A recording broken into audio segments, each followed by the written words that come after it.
حطيت تلج على عجينة البيتزا وما توقعتش النتيجة. كنت فاكرة إنها تجربة غريبة كده وخلاص، لكن اللي حصل صدمني بجد. العجينة طلعت أخف من الهوا وطرية كأنك بتاكلي غيمة.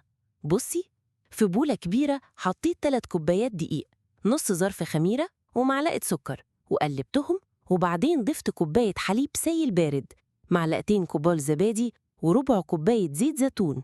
وبدون تفكير حطيت ربع كوباية تلج مكسر وابتديت أعجن. وهنا لازم أقولك، التلج بيبطئ تفاعل الخميرة وبيبرد العجينة، وده بيخليها تتخمر براحتها وتطلع ناعمة وهشة بشكل مش طبيعي. لما العجينة بقت مرنة، ضفت رشة ملح في الآخر وكملت العجن 12 ل 15 دقيقة، وبعد كده سبتها ترتاح ساعة إلا ربع، وفعلا خمرت وبقت زي القطن.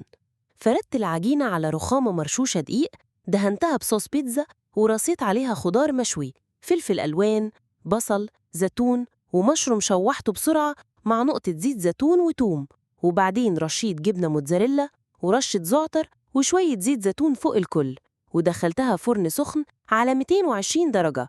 بعد 12 دقيقة كانت طلعت، وكنت واقفة مذهولة من شكلها وريحتها. العجينة سايحة من جوه ومقرمشة من تحت، والطعم ولا كأني طالبة بيتزا من أغلى مطعم.